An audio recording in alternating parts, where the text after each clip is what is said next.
You are listening to Mystery Media Group. Yay! I'm here to tell you a true story that'll make your blood boil. Listener discretion is advised. Please keep your arms and legs inside the vehicle at all times. Hi, I'm Cozy, and you're listening to Not So Cozy Crimes.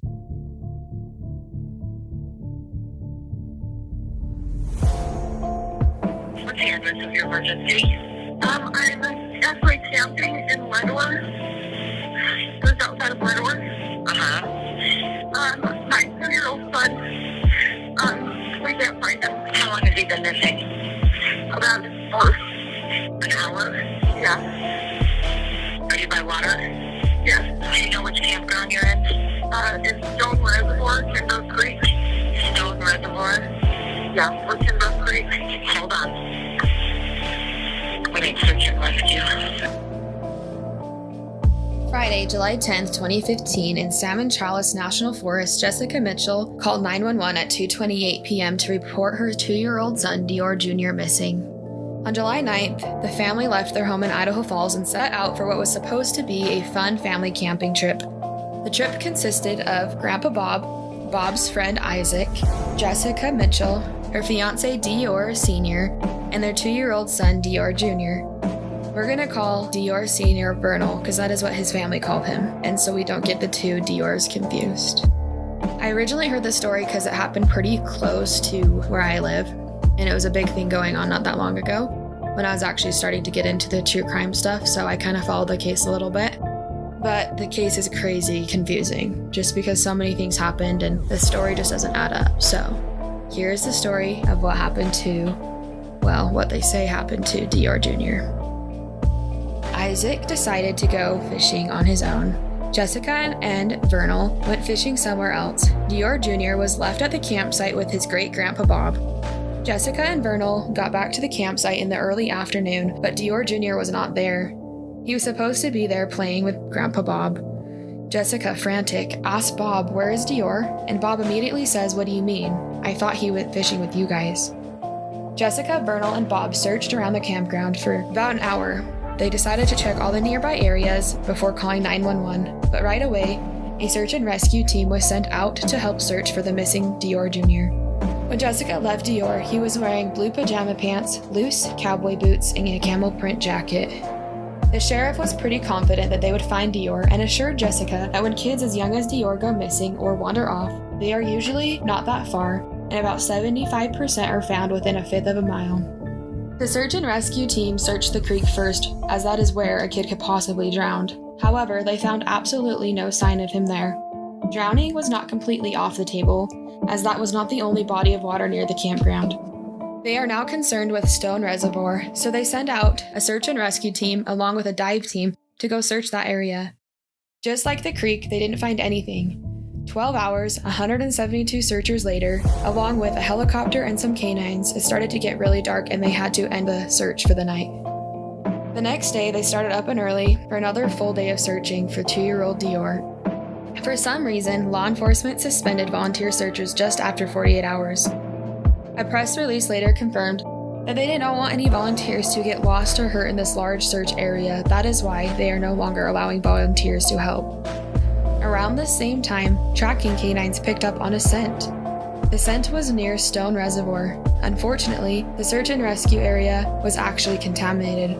Supposedly earlier in the day, or they thought that day, but they actually had no idea, someone had scattered the remains of a loved one around the area, so that is what the scent was that the dogs were picking up on. The sheriff's department admitted to not securing the property correctly.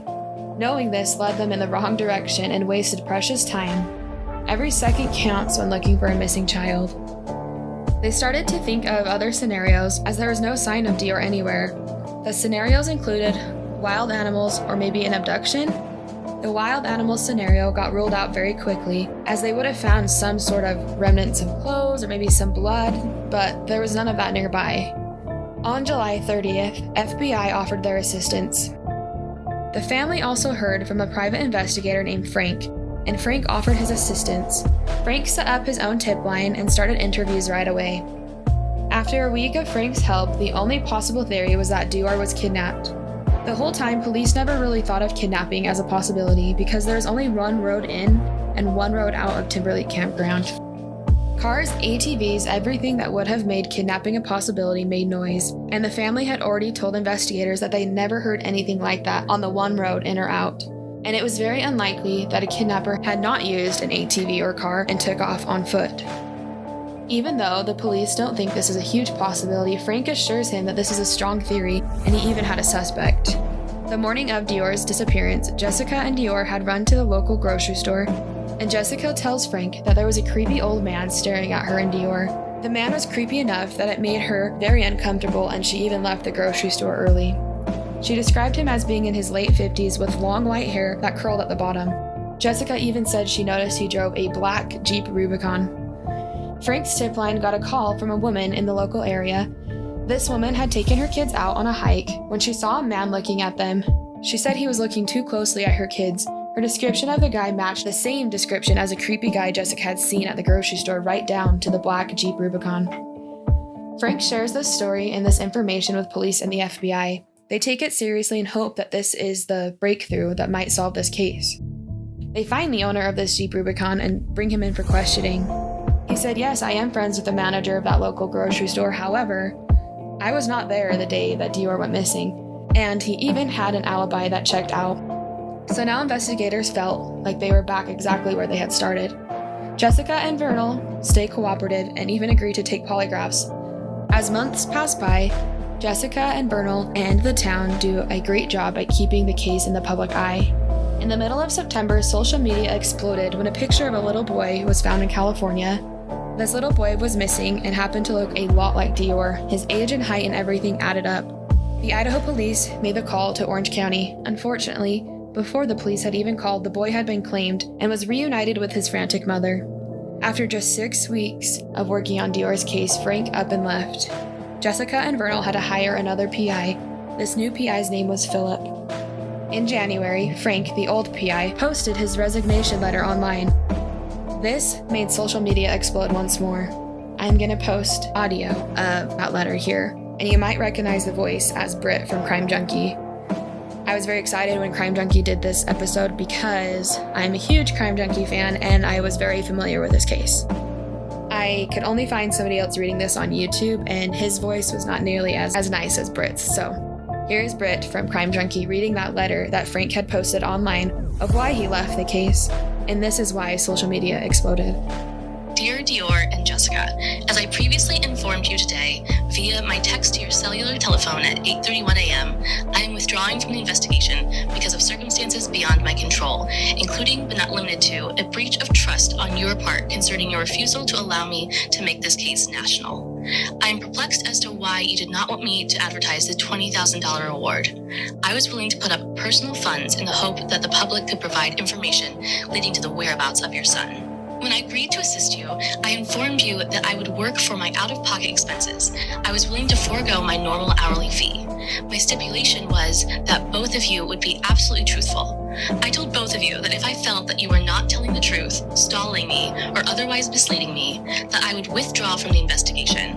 In my professional opinion, both of you lied and misrepresented the true facts that could solve the mystery of your missing son. There are other aspects of this case that I cannot go into at this time, but simply put, I believe the searches will all be non-productive. The searches are only used by you to cover the possible crime that one or both of you may have committed. My suggestion is that you fully cooperate with the Lemhi County Sheriff and tell the truth. I do not appreciate the fact that one or both of you are spreading rumors that you have paid me. I have not received reimbursement to cover my expenses. I also feel that you are exploiting the public for financial gain. How can you live with yourselves? Sooner or later, the truth will come out. Soon after Philip, the new PI, started his investigation, he also started to have his suspicions of Jessica and Vernal. The reason that Philip had these suspicions is because Jessica and Vernal had actually failed multiple polygraphs throughout this entire investigation.